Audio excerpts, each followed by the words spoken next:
What's it mean to be a prep rambler? I think if you go to prep and you get an education and compete in sports, I think it's the greatest place on earth, to be honest with you.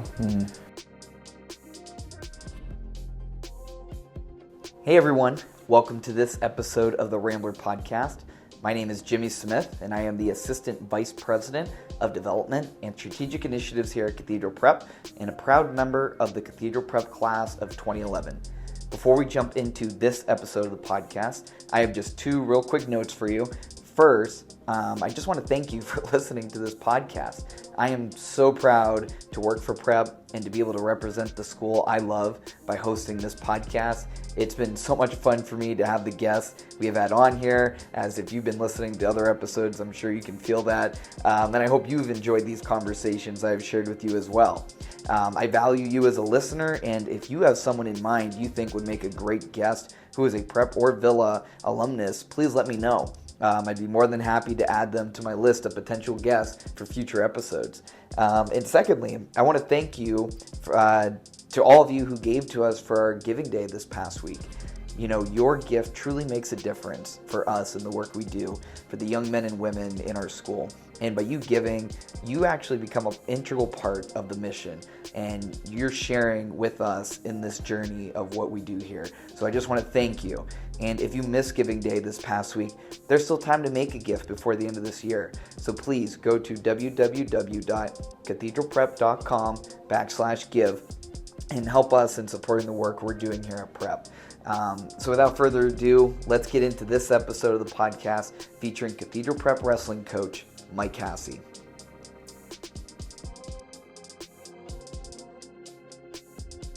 Hello everyone, my name is Jimmy Smith and welcome to episode number 39 of the Rambler podcast, where we are passionate about sharing what makes Cathedral Prep the standard of excellence. On this episode of the podcast, we're thrilled to have Coach Mike Hahesy as a guest on the podcast, who certainly has experience in knowing what it takes to be the standard of excellence as it comes to our wrestling team. The 2023-2024 season marks Coach Hahesy's 14th year as the Prep wrestling coach and 35th year overall coaching wrestling. He has coached 20 Northwest Regional Champions, 50 District 10 Champions, and 4 wrestlers to 5 state titles, which includes Carter Starocki in 2018 and 2019 seasons, Kawan DeBow in 2019, Dorian Crosby in 2020, and Jacob Van D in 2021. His overall head coaching record currently stands at 241 wins and 75 losses. Coach Hahesy was born and raised in Iowa. He was a state champion at Prairie High School in Cedar Rapids and continued his wrestling career at the University of Iowa and Edinboro University to become an AAU national champion, NCAA runner-up, and NCAA champion.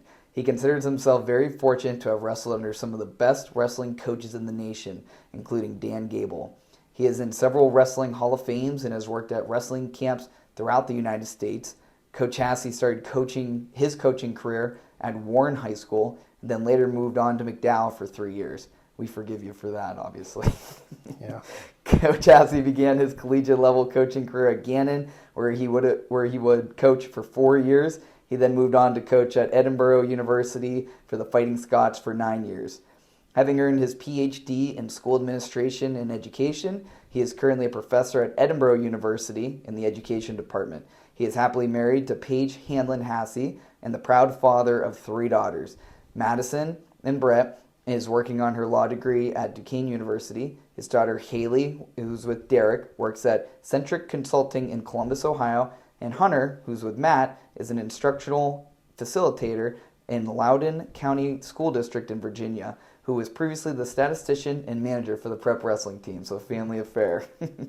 But Coach Hahesy, we're thrilled to have you on the podcast. Welcome. Well, thank you very much, Jimmy. I'm happy to be here. Yeah, and I always enjoy reading people's bios off of their, before we get into the conversation, because it's impressive what, the amount of coaches, our staff, our faculty who are here, and we read through your records and what you've accomplished personally in your wrestling career and coaching. And I just got to say, we're very fortunate to have you here as running the program, and we're just happy to have you as the wrestling coach here, Mike. Well, thanks for the kind words, Jimmy. It's it was a job that I took and I only planned on staying for 1 or 2 years, and now it's been 14. But it's been a wonderful place, and I've met a lot of really wonderful people. So I'm very happy with prep, and I really enjoy everybody in the prep family. So if it was 14 years ago, what season would that have been your first then?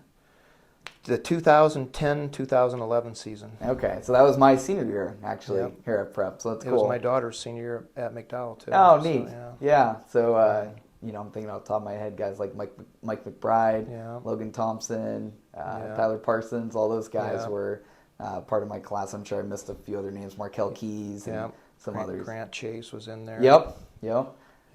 Yeah. So it's just fun to, you know, one of the things I love about working for prep is staying connected to those times and those days. So that's pretty cool. And, you know, for you personally, I guess, you know, even wrestling, you know, why was it wrestling that is a sport you got into? What was it about that led to you, you know, even getting started as yourself being a wrestler? Well, it's kind of funny. I grew up in the country in Iowa at a little school similar to probably Fort LaBeouf or General McLean, a country school like that. And pheasant hunting is really big in Iowa. Like deer hunting is big in Pennsylvania, pheasant hunting was real big in Iowa. And the opening day of pheasant season when I was in 5th grade, we didn't have a babysitter that day because my mom worked on Saturday. My dad went hunting, and the neighbors took me in for the day and took me to the YMCA, and I experienced wrestling for the first time ever. Oh, wow. And of course, I got thrashed. I didn't know anything about it, but being a boy, you know, and I kind of enjoyed the sport. Then we got a new coach at our high school that year, and he started wrestling in gym class. So it wasn't much after that we had wrestling in gym class. So 5th grade was the start of my career, and we did it in 5th and 6th grade in gym class. And I never wrestled a kid from a different school until I got into 7th grade or junior high. It was only prairie kids that I wrestled. Yeah. So it's just funny how that happens. Just, you know, the neighborhood kids just getting you around it and taking you over to Hawaii, you said, right? And so it was something I didn't plan on doing, but I did it. And my school, like I said, was a country school, and I like to kind of get rough, you know, and it's like a typical boy. And it kind of hit me, and I really enjoyed it. So we were just talking before we hopped on this podcast about my boys and how, you know, we wrestle at home, you know, and you know, it's you know, my son Braden, he's 5 now, Carter's 3.5, and you know, Carter, he's just, as soon as I get home, Dad, can we play rough now? Can we play rough? They just love it. Oh yeah, it's a great thing for a boy, I think, and it's much better than a kid sitting around playing Xbox all day. Oh yeah, hands down. Yep. Yeah. So so we enjoy it, and you know, it's funny to hear then you just kind of by happenstance got introduced to it. You took a liking to it. It wasn't until 7th grade you even wrestled somebody till a different school. And then, you know, you read your bio. I mean, you not only wrestled, I mean, you took off. I mean, this was, you know, an awesome, you know, sport for you to just kind of get introduced to. And then obviously your abilities naturally, you know, inclined for it. Looking at your records and what you're able to accomplish as a wrestler, what do you think were some of the key attributes that led you becoming a success in the sport? Well, I was at a high school that was really, really known for wrestling, and I didn't realize it when I first got there. Because, you know, when you're a little kid, all you care about is recess and stuff, and gym class. At least that was me. But my high school coach was really charismatic, and like I said, when I got into junior high, our season ended probably like in maybe February, or no, probably like in January. Then there was like a month where the high school was still competing, and he would invite all the good 7th and 8th graders up to wrestle with the high school kids. So I was up there wrestling with like state champions from not only our school but neighboring schools, and I just got to hang around all these kids that I thought were superstars, and it just rubbed off on me that hey, the kid from the next town over is a state champion, and he can only beat me 4-2, and I'm in 8th grade. Yeah, I'm pretty good. Right. And so I don't know.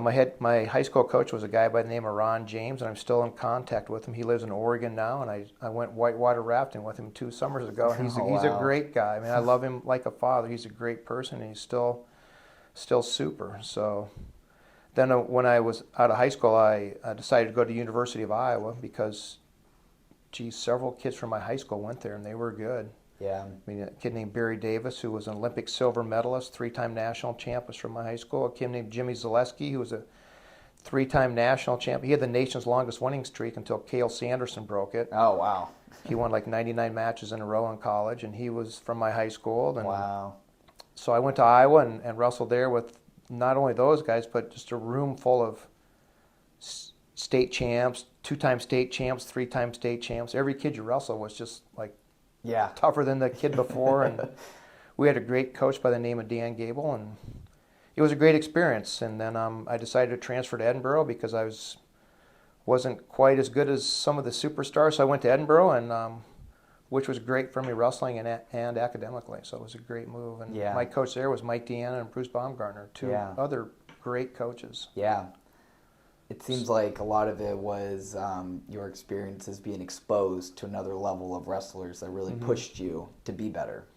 I think that's exactly what it is. You know, when you're around kids that are state champs and national champs, and at Iowa we had Olympic champions and they're working out with us, and that's like the best guy in the world. And you could wrestle with those guys, and not that you could beat them, but you could hang with them. And so all of a sudden you start to think, if I'm like getting beat 4-3, if he's a world champion, I'm freaking third in the world. You know? Yeah, right. And that's what goes through your mind. All of a sudden you're probably think you're tougher than you are, which is a positive mindset. And I'm sure all great athletes have that, you know. Yeah, so. right.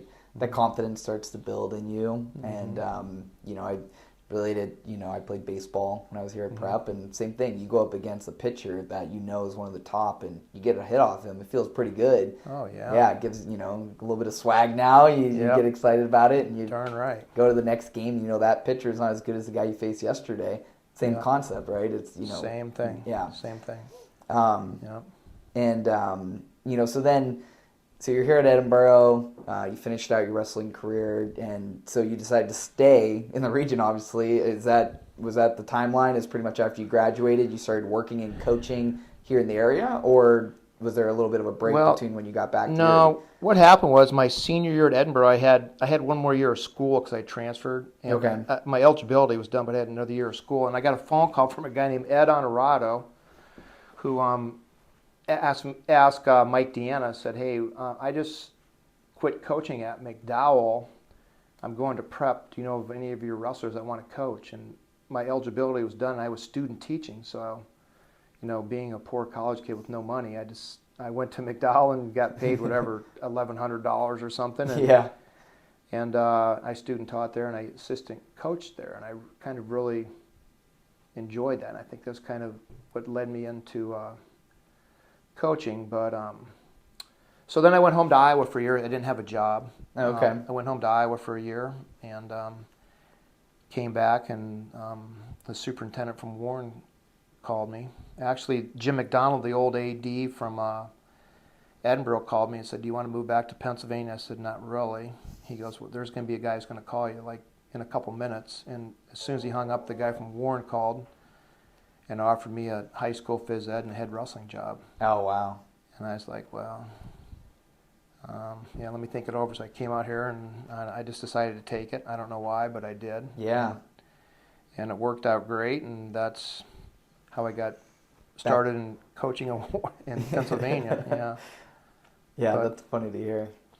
But I don't know what got me into coaching. I really don't know. I guess probably my old high school coach, and probably like Dan Gable, and I respected those guys. And I know when I was a kid, we had Iowa Public Broadcasting, and every Saturday or Sunday night, I forget, they had wrestling on. It was either Iowa State, or a school called UNI, which is University of Northern Iowa. So my dad and I would get a bowl of popcorn, and we'd watch the wrestling, and we'd talk about these famous wrestlers, and that's what got me hooked into wrestling. Then I'd see the coaches, they'd flash over the coach. I'm thinking like, God, that would be great to be sitting in that chair. And so I think of kind of a lot of things got me into coaching, but pure passion for the sport, wanting to be around it some more, and and being able to pay that forward for all the great coaching that you had.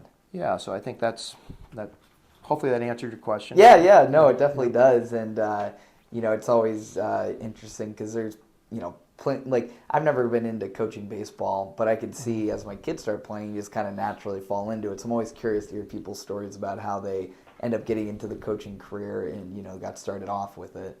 Yeah, and I always idolized like Bear Bryant and Barry Switzer, and those guys were like very unique, and they seemed like they were always like they'd walk into a game or whatever, and the fans are going nuts, and I always just thought that how much people respect a coach and how cool that would really be. So and now what you've turned the program into, which we'll get into in a little bit, but here at Prep and what you've been able to accomplish and the amount of kids you've been able to impact, it's inspiring and great to hear. And so then why Prep? You jokingly said earlier that you're only thinking you'd be here for maybe a year or two.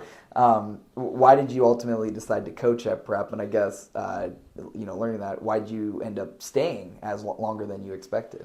Well, a couple things. Let's backtrack a little bit. When I was in Cedar Rapids Prairie, we had my old high school teammate was a kid named Barry Davis. Okay. Who I know you don't know, but he was a 3-time state champ in Iowa, and then they did this Pittsburgh All-Star Classic, and he graduated the same year as Kevin Darkus. Mm-hmm. So they were supposed to meet up in this Pittsburgh Classic, but for some reason they switched the weights or something, and Barry and I were really good friends, and he said, I'm wrestling some kid from Pennsylvania. I said, well, when you're from Iowa, 40 years ago, you look at an atlas, and there's Pennsylvania, here's Iowa. But I said, who is this kid? And we talked, and he was from a school called Erie Prep. I was like, Erie Prep? So, I heard of Erie Prep when I was in high school. Oh, wow. And so then I come out here, and, I coached at Warren, and then I went to McDowell, and then I took off coaching for a couple years. I coached at Gannon and Edinburgh as an assistant because I have 3 daughters, and I really wanted to watch them play sports and do what they did in school, and I enjoyed spending time with them. And I knew if I was here every night from November until March, I wouldn't. Right. I couldn't be a good father, in my opinion. So I wanted to be a good father, and I know that Bill Flanagan called me once about the job, and I said no, I'm at Edinburgh and I have 3 daughters. And I think he called me a second time about the job, said it was going to be open, was I interested? I said no. I'm not interested this time. Then he called me again, and I was actually on my way it was my daughter Madison's senior year, and we were at the Iowa-Penn State football game in Iowa City, and I was talking to my daughters we drove there, and the way there I talked about it, and then right before the game we were talking about it, then Bill actually called me right when the game ended and said, well, what do you think? I said, well, I just talked to my daughters, and I think I'll do it. So that's what got me to Prep, and I was just ready for a change. Being at Edinburgh for 9 years, I was ready for a change. And then you came in with the mindset you'd be here for a couple years. Yeah. And then what ultimately, I guess, talk to us about those early years of you coaching at Prep and what that was like getting acclimated to the Prep community, the culture here, and then what ultimately led you to kind of stay on as long as you've been here. Well, when I came here the first year, we had a pretty good team, but we're very senior loaded. I think out of the starting, we had 14 weights at that time. I think out of the starting 14 weights, I think I had 10 seniors. Oh, jeez. And we were good that year. We only lost 1 match. And then the next couple of years, it was kind of a giant rebuilding. And I remember Coach Shabetta and I did a lot of stuff in the off season. We went to Gannon 2 nights a week, really from probably April 1st until August. Wow. Trying to get like a club going and stuff and get kids in so we got to know kids. And so I spent a lot of time doing that. And then once it started building, we started getting good about year number 4, maybe. Then it's kind of hard to leave when you're doing good. And then, you get parents, you see them at the grocery store or whatever, oh, my son's going to wrestle for you next year, and we're looking forward to it. And it just makes it hard to leave. So that's probably what kept me here. And then I'm still at Edinburgh. I have a great job there, so why would I go anyplace else? Yeah. Well, and I started working for Prep in 2017 over at the Event Center. That's when me and you first really met. You were already accomplishing some great things with the team. There was a lot of hype about the team. So just amazing to see how you just take a short window of time to really do that work to build the program, right? Do a lot of the groundwork, getting kids involved, interested, and then it turns into fast forward just a few years later, really, and the program you've built and the success you had. And we listed some of the players you've had that have gone on to win the state, even at that level now. Yeah. Pretty cool. Yeah, it's really cool, and it's really neat to see what they're doing now too. I mean, I have several kids at wrestling. I mean, not I, but Prep has several kids at wrestling college, and I know everybody's familiar with Carter Strachey. If he wins a 4th title this year, he'll be I think the 6th person in NCAA history to win 4 national titles, and It's amazing. And then you have Dorian Crosby, who qualified for nationals last year at Bucknell, and we have Panero Johnson, who qualified at Iowa State. Panero was a Big 12 champion, and then I also have Jacob Van D, who's wrestling for Nebraska right now, and Kamen Smith wrestles for the Naval Academy, and then we have Quan DeBow, who wrestles at Colorado Pueblo right now, and he was a national junior college runner-up last year, so he was in the national finals last year too. So if everything goes great this year, Prep could have 6 guys wrestling in the college national tournament, which is really That's a cool thing. pretty amazing, Kind of make you feel good, Yes, it's Prep, it's the kids' hard work, but you're leading the team, and you're doing all this work to contribute to what you've created as a program, and it's got to make you feel good. Yeah, it does. I'm just happy for the kids because, I know what it's like. I mean, wrestling took me out of a little rural town in Iowa where my brother's a farmer. My sister lives a mile from my mom. My other sister lives a mile from my mom, and nobody's ever left. And I've done this and that, and we have like Van D at Nebraska. I mean, he's from Union City, and no knock on Union City, but how many Union City kids go to Nebraska? I'm sure most kids go to Clare and Edinburgh, and they come back and they work in Erie or something. Right. And he's got a brand new life now that might not have happened if he didn't come to Prep. Yeah. Yeah, that is awesome, and that's one of the things why I love being here is just those stories of the kids who you come to Prep and you take a little interest in a specific hobby, sport, something that you want to really be serious with. It's going to take you places because of the network that we have and the opportunities that being a Rambler can provide you. Yeah, for sure. What would you say then, a little bit of a coaching question here for you then, what would you say has contributed to your success in being a coach? And obviously you talked a lot about the kids and what they've done, but I guess just kind of in terms of yourself, like as you look back on your coaching career, what would you say has been some of the reasons why you've been a successful coach? I think part of it's because I've been there, done that. I mean, I was a wrestler myself, and I cut weight, and I experienced wins, and I experienced losses, so I know what goes through the kids' minds, And, And then I've also been around so many good coaches. Everybody's got different things, and I try to, not that I've created anything myself, but I've copied stuff from everybody, and I think I know how to relate. I mean, there's different ways to relate to different kids, and I've treated I treated Carter Strachey totally different than I treated Jake Van D, than I treated Dorian Crosby, and they were all state champions. And so I think I just know like which buttons to push, and that just comes from experience, I think. And I was going to say it's a skill. The follow-up question I had for you is the coaching philosophy and how do you approach your leadership, and this kind of ties in with what we're talking about. That's a skill to be able to do that.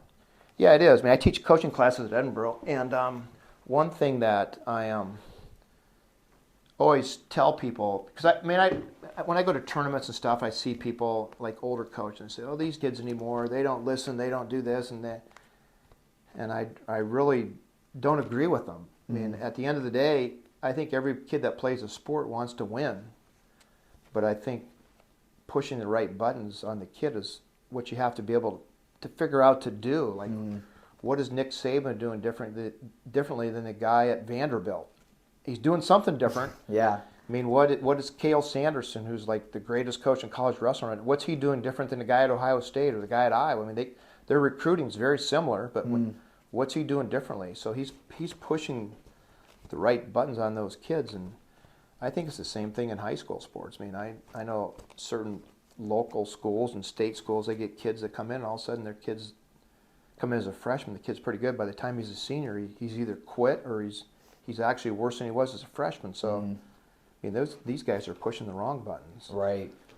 But, I mean, I think at the end of the day, you got to do, I think you always do what's best for the kid. Yeah. I don't know how to say that besides saying that. Yeah, yeah. Well, it sounds like you're very thoughtful, very intentional, reflective. You really put a lot of thought into the kids you got on your team, and you care, right? You wouldn't be as successful as you have been if you didn't care about those kids and how to get the best out of them for themselves to be successful and for the good of the team. Yeah. I mean, that's how I look at it. Yeah. I mean, I get paid this, whether I win or lose, I get paid the same, but the kids are here for the experience, and I think you want what's best for the kids. So again, I'm going back to, you do what's best for the kids. Yeah. I mean, what's best for me is A, but what's best for these kids might be X, Y, and Z, and I think you have to do what's best for the kids and treat them so they know that you love them. I think that's the most important part of coaching. Yeah. And kind of last question off this topic, you kind of already answered a lot of it, but for any young coaches listening to this podcast now, whether they know who Coach Hahesy is and they want to be a better coach in wrestling, or just somebody who coaches a different sport even, when it comes to advice for pursuing a career in coaching, what would you say to somebody who's just young in the career of coaching and advice for them on that? I would tell them to, first of all, try to hang around somebody that's a pretty good coach at their level.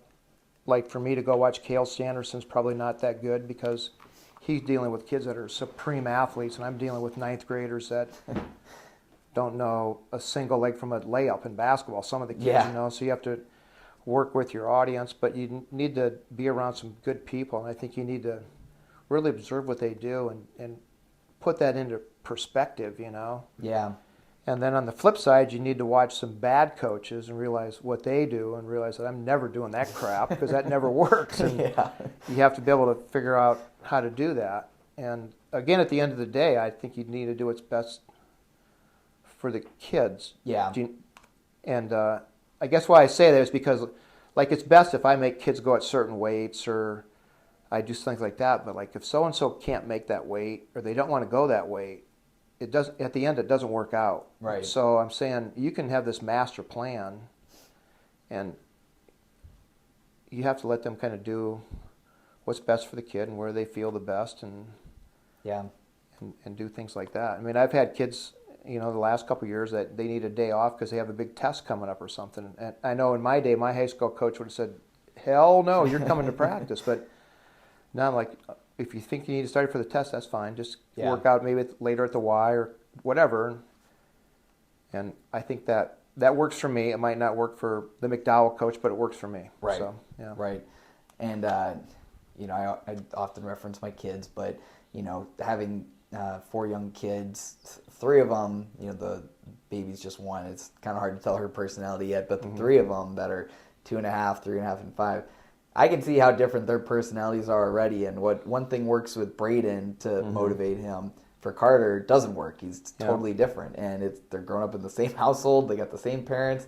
They're just motivated differently. So for me as a dad, I'm looking at it from how can I help my kids be motivated to do X, Y, and Z, or help them figure out what it is that they want to pursue. I can tell it's a challenge. It is. I mean, you love them all the same. Yes. What works for your one doesn't work for the other, right? And might not work for the third one. So you got to come up with different game plans. But at the end of the day, you want what's best for your kids. Yeah.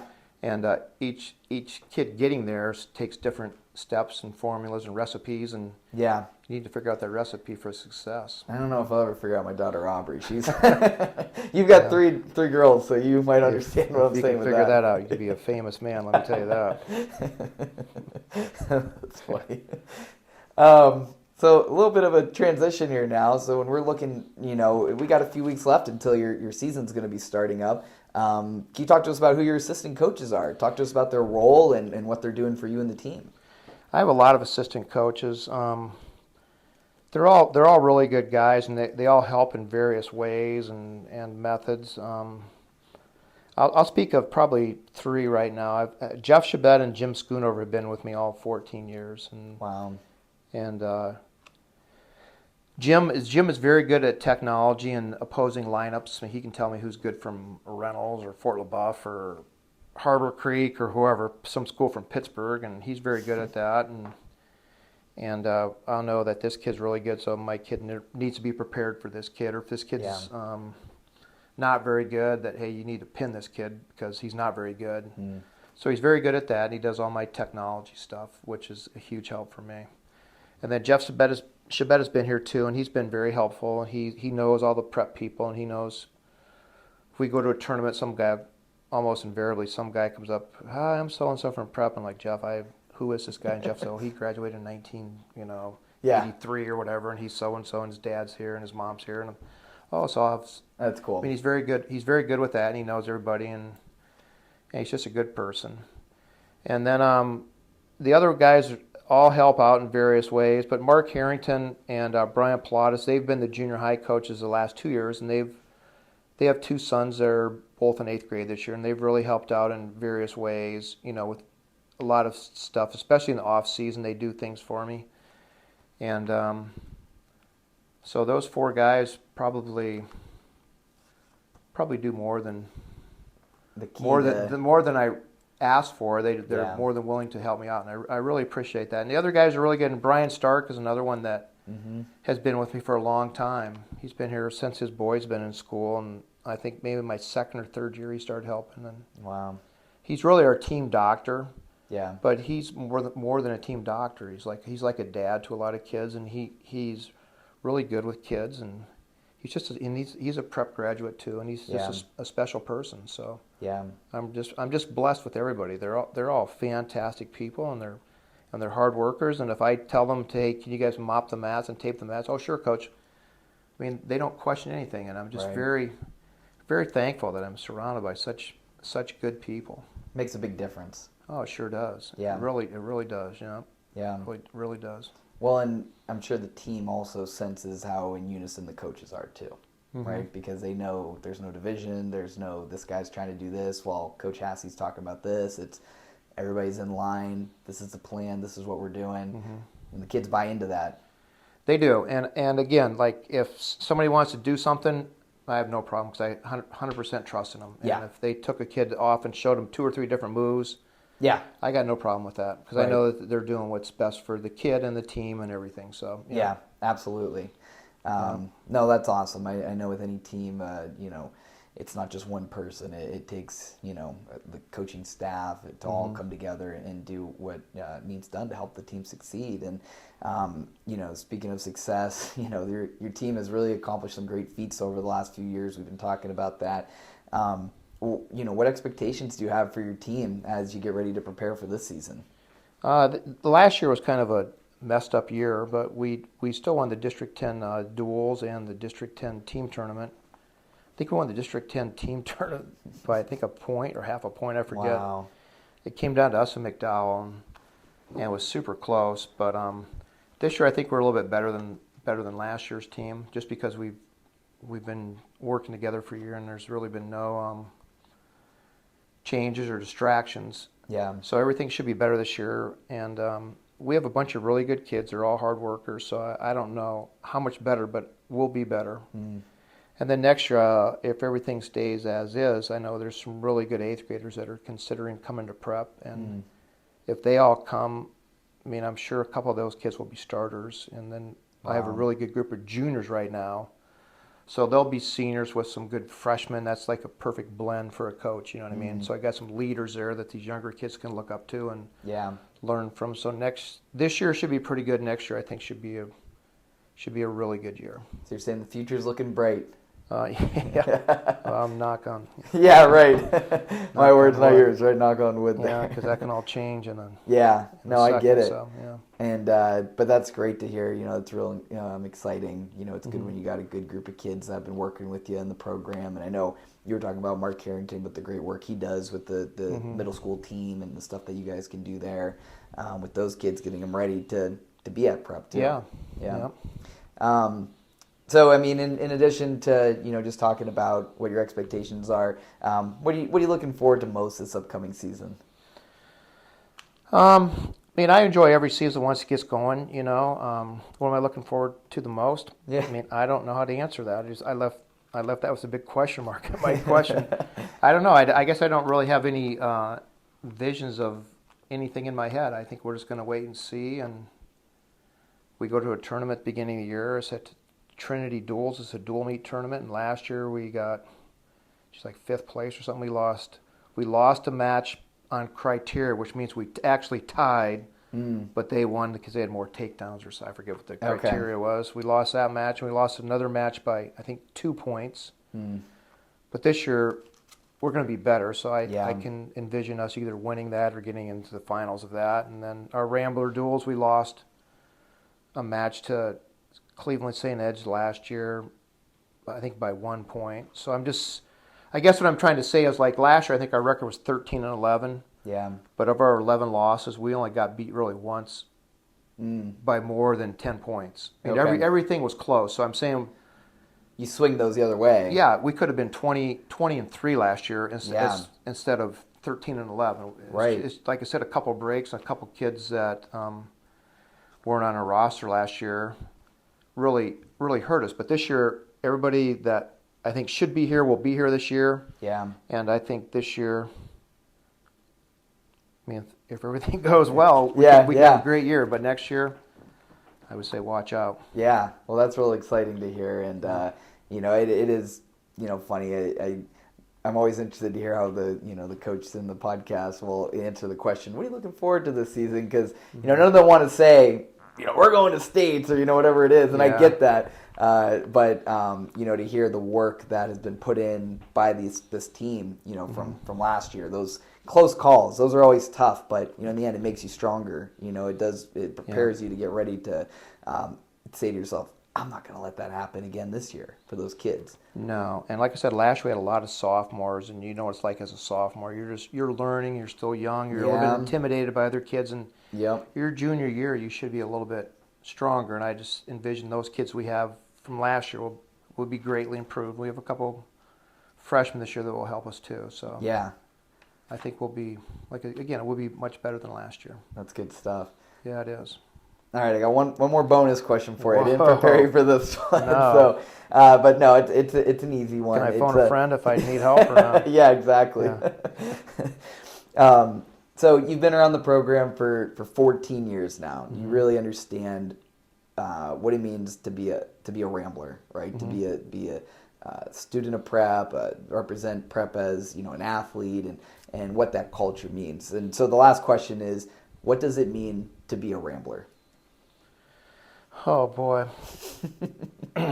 what's it mean to be a prep Rambler? I think if you go to prep and you get an education and compete in sports, I think it's the greatest place on earth, to be honest with you.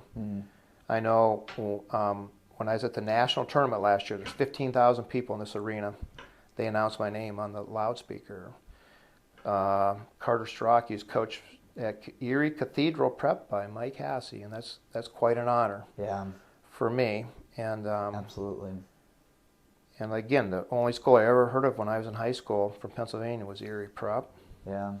And now when I go back home to Iowa, I run into my old buddies, and they just know through my rustlers that they know where Erie Prep is now, and they know who Erie Prep is, and they know what's been accomplished at prep, not only in wrestling but in other things. And again, prep's just a great place, and I love it like I never thought I would love it. And I'm very happy here, and I've met so many wonderful people at prep, and there's some really good people here, and I'm just I don't think I'll ever coach anyplace else besides Erie Prep. So. Well, Mike, you're one of those good people that really make prep what it is. All the coaches have tall tasks in front of them, and I know they all care so much, make every effort to make their programs as successful as they've had. And you're obviously done great work here at the school, and I know I personally appreciate what you do for the wrestling team and all your coaches, and how you're leading these young men into being leaders and good people and men of prep ultimately by the time they finish their 4 years here. So no, it's been great talking with you. I've been able to learn a lot more about you through talking with you here. It's fun reflecting as well, and looking forward to the season ahead.